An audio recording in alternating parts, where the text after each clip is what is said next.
Hey y'all, and welcome back to my channel. If you're new here, my name is Jade and I make a series of lifestyle and college content. But if you're not, welcome back. And as you can tell by the title of this video, this is going to be first gen college advice for any incoming freshmen or transfer students at any university. I currently attend FAMU, but prior to my transfer to FAMU, I went to the University of Alabama, and my boyfriend just graduated from Alabama, so I feel like I have lots of perspectives to give y'all advice on. I'm gonna give you guys advice that he also shared with me and just my college experience in general, from whenever I did dual enrollment in high school all the way up until now as I enter my senior year at FAMU. So I have my iPad with me and I'm gonna just go down the list of things that I wrote down for this video. I broke this video down into 3 different categories. The first, we're gonna start off with dorm roommate / your social life. So I did not have the dorm and roommate experience in FAMU. I had it at Alabama, and needless to say, there are some things that I felt like I should have known prior to getting a roommate and moving and making this big change. So when it comes to dorm life, you just really want to make sure you have a connection with your RA, have their numbers, their group me, anything that can help you get in contact with them if something goes wrong. If you have any roommate issues, you want to try to document everything that happens between you and your roommate. Always have a witness or something going on if you feel things are off, because when it comes to going through a process of getting a room change or seeing who needs to go, you want to have the information so you're not stuck with a situation that you did not start. Also want to make sure, so before you move in, you're supposed to be paired with your roommate. It's either through the roommate pairing system or social media nowadays. However you get your roommate, you want to try to FaceTime or either sorry, I had a low storage error. So back to what I was saying about roommates. You're going to want to try to meet them, get to know them as much as possible. Personality, cleanliness, bedtime, music, all kind of things that you look for whenever you're getting ready to share a room with somebody. The last part of the dorm roommate thing is the social life, and this is pretty straightforward and simple. You probably heard this over and over again. You do not have to be at every party, you don't have to be at every event. Now I will say for school, that's different. That's academics. That's your academic life rather than social life. You probably do want to go to every event that the school has to offer, but when it comes to your social life, not every party is worth your energy. And for my girls out there, not every party is worth getting ready for, getting all puckered up. Oh my gosh, he's gonna be there. Nobody cares. You need to focus on school, because I promise you that party that that Q Dog is at, or that Noop is at, or whatever, that's not gonna help you get your degree. That's not gonna help you go somewhere in life. You're just gonna look back when time has all passed and see how stupid you were trying to get all puckered up and ready for this boy. You want to make sure that you're trying to do the best you can in school and have the energy, and going to parties becomes very draining very fast. You burn out. You're not even supposed to be drinking or smoking at that age anyway, but I will say college allows things to be more accessible than they usually would be. So with that being said, you don't want to get involved with somebody who's drinking and tore up every weekend, or smoking weed all the time, and being laid up and not really want to do anything, because sometimes people can be super lazy with that. You really want to make sure you balance your social life. I would say balance is the key.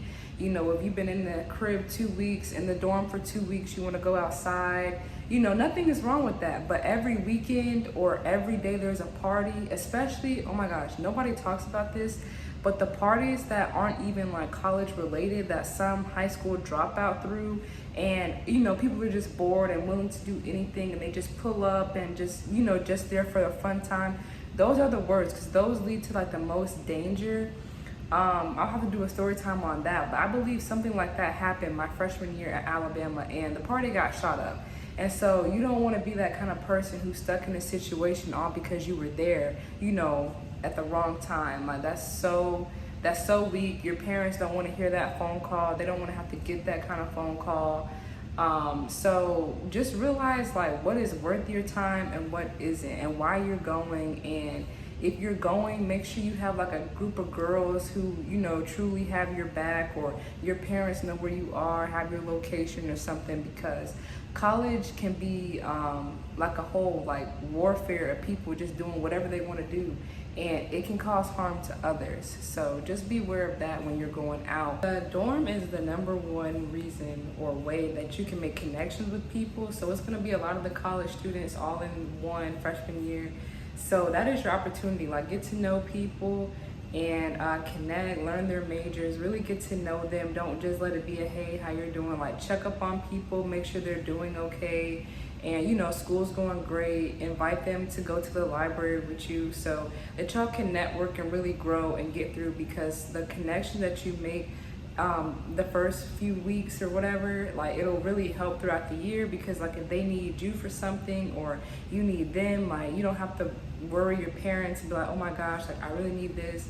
You could just reach out to the people you live with and be like, hey, I'm short a Tide Pod, can I borrow one? I'll give it back when I go buy some or something. I don't know. Don't go in there thinking that everybody's like just willing to share, because like, you never know anybody's like specific situation in college. But a lot of the time people are willing to help out. So you never know, like, the people you live with can also have your back at times, and that's really good for college. Now I'm gonna move back over to the roommate situation. If you fall out with your roommate, like, don't take that to person on you. Just kind of keep a mental note. Okay, like, maybe there is something, like, obviously I still have things to work on, that's why I'm here. But if you fall out, like, don't let it be like the end of the world. Don't feel like you're the worst person on the planet of the earth, because you're not perfect, and it's gonna happen. Like, either it's gonna happen freshman year, later on down the road. Like, we're gonna move into the actual college part of college, the academic part. So you've also heard this again, the 8 a.m.s. If you're a morning person, take them. If you aren't, don't. I took an 8 a.m. I've taken multiple 8 a.m.s. They are not that bad. Let me stop lying. Okay, so they can be bad. Like, if you know you're not gonna get up, you're gonna go to class looking rough, like, it's gonna be bad. The pros of taking an 8 a.m. would be, if you're on an 8 a.m. schedule, typically your next class is gonna be at 11, 10:30-ish. You'll get done with your day faster than those who wanna start their day at 10. And that's a plus, especially if you have a life, if you have work, or, you know, if you have things that you need to get done, if you're a YouTuber and you wanna vlog and you need time to edit videos. Like, that is why I took my 8 a.m. I needed to get through with my day on Friday so that I could go to work Friday, Saturday, Sunday and make a full 8-hour check. Now, if you're not an 8 a.m. person or a morning person, don't take it. This could result in your grade being terrible. You can risk your grade dropping. You can miss, you know, you miss 2 or 3 days unexcused. You done got an F in the class regardless of what you had in there.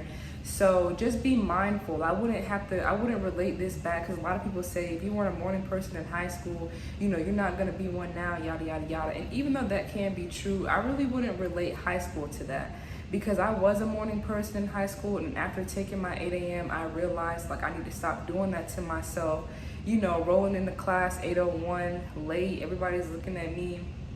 Not to mention they're looking at me while I don't have nothing on for real, just some sweatpants and stuff, because I didn't prepare for this 8 a.m. Like, I worked the night before, and now this 8 a.m. has came and I'm tired. So that's really up to you. That's kind of a user thing right there. If you know that you can get up at 8 a.m. and be ready for class, ready to listen, take notes, whatever, do it. It has benefits. You will get your day over with quick, but don't be the person who takes it and, you know, you risk your whole grade and your GPA over an 8 a.m. class.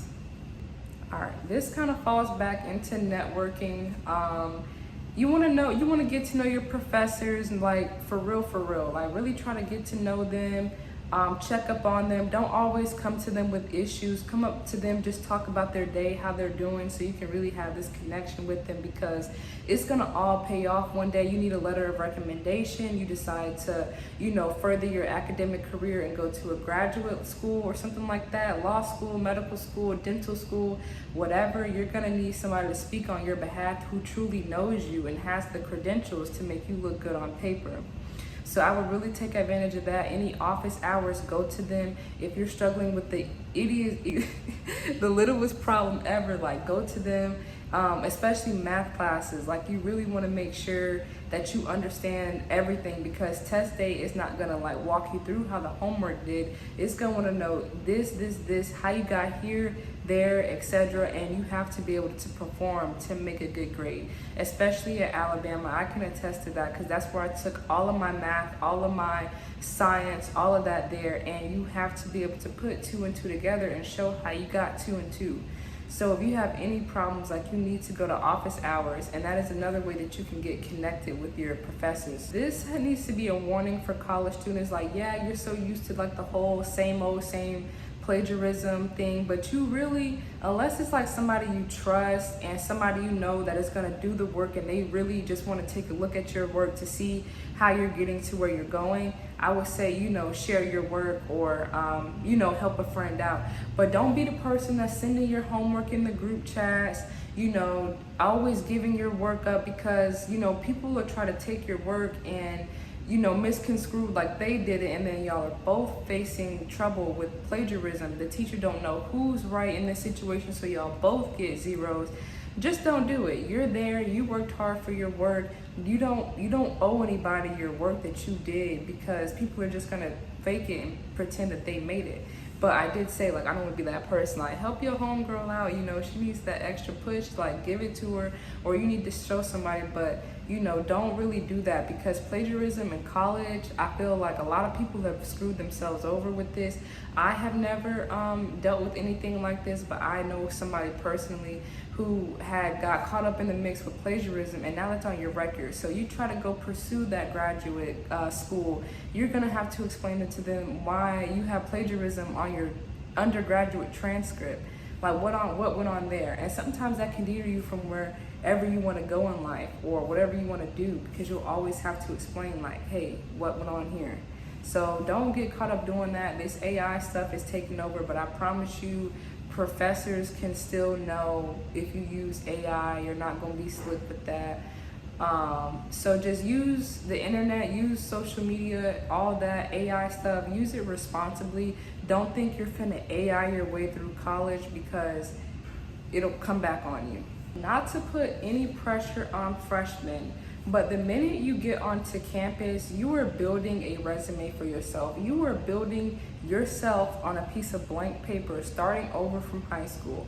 So you need to be involved with everything, and that's why I say balance your social life, because when it comes to school, everything you're gonna need to do to make yourself stand out on this piece of paper for the corporate job world, you're gonna need to spend that energy on going to job fairs, going to resume workshops, going to just little events that can help you critique your professional self, so that you can look good on these pieces of paper and get hired at these jobs.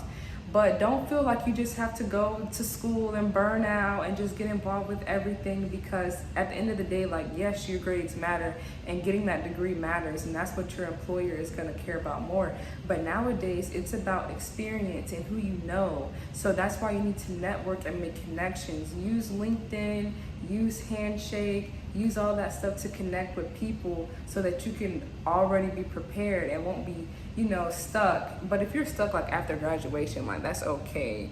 But you want to prevent, like, you want to make yourself acclimated as fast as possible when it comes to stuff like this. But don't fret. I will say, like, this is like a warning for freshmen, but once you get to like your junior, senior year, that's when the stuff needs to be like clockwork, because you're finna go, and whatever major you chose, that is what you're gonna, you know, whether you use your degree or not, but that's what you're trying to get involved in after undergrad. So that's why it's like, you need to, you know, take advantage of this school. And if you go to like a really big school with all these resources, like, that's the best way for it. You can meet some alumni, connect with them, and then everything will just start to come together. So just make sure you're mindful, like, yeah, you're at school, you know, you graduated, got a little graduation money, like, you're happy and all, but, you know, you're trying to get ready for the real world. So it takes a lot of matureness that you need to be able to realize, like, hey, I know we're here to have fun too. I done spent all this money, I wanna go out and party, but you need to be able to like, okay, cut that out. I know I'm here for my degree. Y'all, I done talked my mouth dry. Moving along, I just realized this is another piece of advice that I probably should have included with the social life. Try to build a routine for yourself in college. Being on routine just makes everything so much easier. You're gonna get used to it. It's gonna make you more successful academically. Like just being in routine just allows like a sense of peace. You're gonna be able to have a less stressful experience. The last thing on my list is major job affiliation. And this is gonna be for my upperclassmen. This is gonna be for the big dogs, the people who are about to get out the door, the ones filling out, you know, graduation applications and all of that kind of stuff. You are at the end of your academic career as far as undergrad goes, and now it's time to start the job search. And if you use the advice for the freshmen, that is going to make things a whole lot easier for you when you start your job search. So like I said, my boyfriend graduated from FAMU, and a lot of the time you see the people who get the jobs right after school, or you know, right after that internship, are the ones who made the connections. And speaking of internships, those are also good ways to get like you know, some job experience, and maybe turning that into a job position, or hey, maybe they know somebody who's hiring, but just because you took that internship, like it made you get a better connection.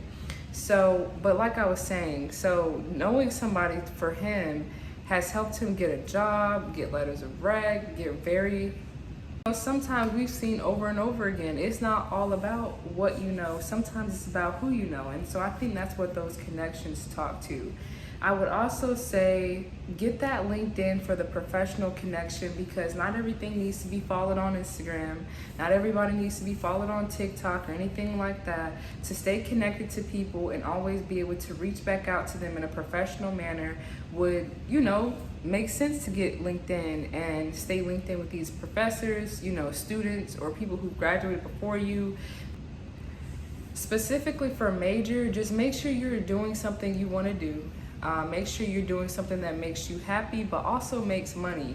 You're not always supposed to be happy. Sometimes you need to pick something a little rigorous for you to learn and, you know, be able to learn about yourself and grow and develop through these college courses, because doing what makes you happy isn't always going to make you money. And I don't know nobody that's going to spend all that money on college just because they're happy and stuff like that. So make sure when you are picking your major and you're that far off in your degree, you start Googling, doing research. The school, even though the school provides a lot of resources, it's up to you, it's up to us to use them. It's up to you to make sure that you're taking advantage of all of that stuff. So whenever it's time to graduate, like you've done your research, you know you want to go here. And I always tell my friends who sometimes, even myself, who sometimes struggle with like, do I really want to do this? Is this for me? The best way to know, the best way to figure out if something is for you is to do the research on it. Make sure you know everything you need to know. If you're at work and you have a quick question, everybody has like a phone now, so you can just Google it. Like, let me search this up. You know, I just thought about this. Talk to people who've been to school. Talk to the ones who've been to school and didn't make it out. I hate when people feel like they don't have anything to offer because they didn't get their degree. Honey, there's a reason why they didn't get their degree. You're gonna wanna know that advice that they have to offer so that you don't fall into that same issue, situation, whatever. For first year college, or no, first generation college students, you are going to deal with things that you've never dealt before, that you don't understand, your parents don't understand, nobody in your family understands. But what's good about those connections is you can go to people who have been to college, whose parents have been to college. You can go talk to your advisors. Your advisors needs to be your best friend. And oh my gosh, I don't even know why I didn't even talk about advisors throughout this whole video until now, because advisors are what's gonna help you get through this this college career and get your degree. Now I will say this, don't expect your advisors to be doing all the work. You need to have your own personal degree curriculum in your binder to tell you what you need to take and what you have took, so that you can keep track of the points you're scoring, of the classes that you're passing. You don't want them telling, you everything. You want to be on the same page as them, not them writing the page out for you. And so that's why advisors can lose track of things, not be the most reliant, or forget information for you that can potentially have you graduating beyond your degree. So even though you don't want to put your full trust in them, these are the ones from my first year college students especially that you're going to need to talk to. You're going to need to be able to have a connection with them. Let them understand your goals, aspirations. Let them know if you're not feeling the school no more, or if you're having issues here, or this is making you feel a certain way. Just have a connection. So that is it for today. That is all the advice I have to offer now, but I did think of things that have made me want to do a whole nother video for maybe just girls or certain things like that. So I want to say thank you for watching. I hope this helps, and I hope you have a very blessed and successful first year at college or whatever year you're in. I just hope everything goes right. Claim it now. You deserve it. Bye.